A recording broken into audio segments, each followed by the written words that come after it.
Alors voilà, première vidéo, présentation de mon atelier.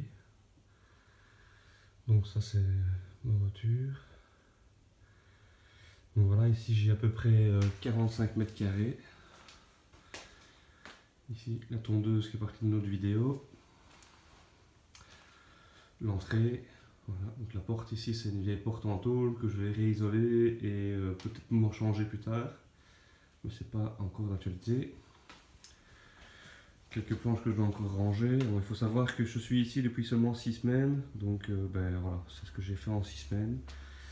Le compresseur, avec le dividoir de tuyaux d'air, un ancien banc d'école qui me sert d'établi, un petit tabouret custom, fait maison.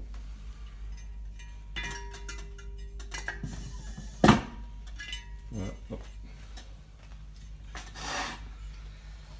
Alors, ma servante à outils, c'est une servante qui est démontable, comme ça je peux partir avec en voiture.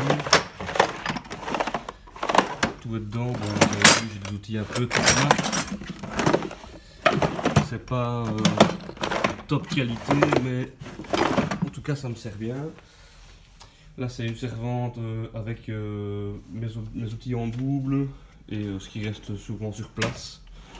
Elle ne quitte jamais le garage. Mon établi, ouais, un petit peu en bordel, mais voilà. Avec un étau, du rangement. Alors malgré ce qu'on voit, je ne suis pas sponsorisé par les marques qu'on voit dans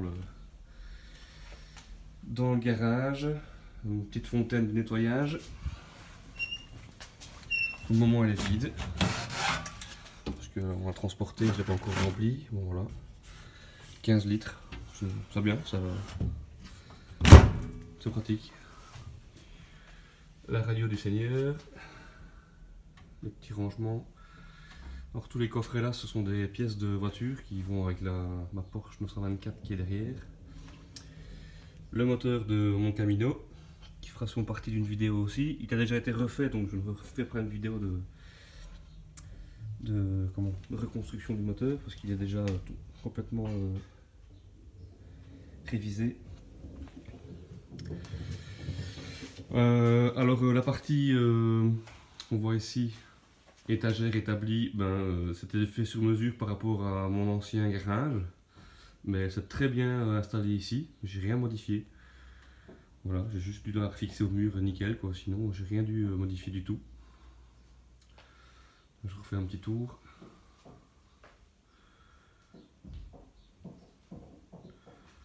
Voilà. Là, ici, en fait, c'est une porte là derrière et il y a encore des petits rangements. C'est surtout tout ce qui est matériaux de construction qui reste là-bas derrière. Et là, c'est tout ce qui est mon outillage à main qui est rangé dans l'étagère ici. Les fluides au-dessus, donc les produits en bombe, tout ça. Alors là-bas derrière, j'ai encore deux espaces de stockage. Là-bas au fond, c'est tout ce qui est matériel de camping et les vélos. Là, c'est encore, c'est plutôt tout ce qui est bois. Mon vélo. Donc là, c'est des panneaux USB et un stock de bois. Alors, ce ne sont pas des pampers dans les boîtes, mais c'est du vin. C'est mon vin qui est arrivé ici en boîte et qu'il n'est pas encore ouvert. Et là, c'est un petit pont ciseau chinois qu'on trouve un peu partout sur internet. Je vous ferai une vidéo de démo quand je l'aurai l'utilité. C'est pratique, ça facilite franchement le travail et c'est plus facile à mettre en place que des chandelles. Voilà, présentation du garage. Garage atelier, ici donc 45 mètres carrés. J'ai donc là-bas 2 fois 5 mètres carrés. Ici sur le côté, il y a encore 25 mètres carrés, c'est une buanderie. Et derrière cette pièce, plus loin, on a encore un espace de stockage de 25 mètres carrés où je mets tout ce qui est grosses pièces pour la voiture et quelques matériaux de construction ou de tout ce qui n'est pas vraiment utile en direct dans l'atelier. Voilà, donc bon, j'ai encore un peu de rangement à faire, mais après 6 semaines, bon, le confinement a bien aidé, mais voilà. Je pense que c'est plutôt pas mal déjà. Encore un peu de finition à faire, de rangement, de tri et tout ça, voilà. J'espère que ça vous a plu et à bientôt.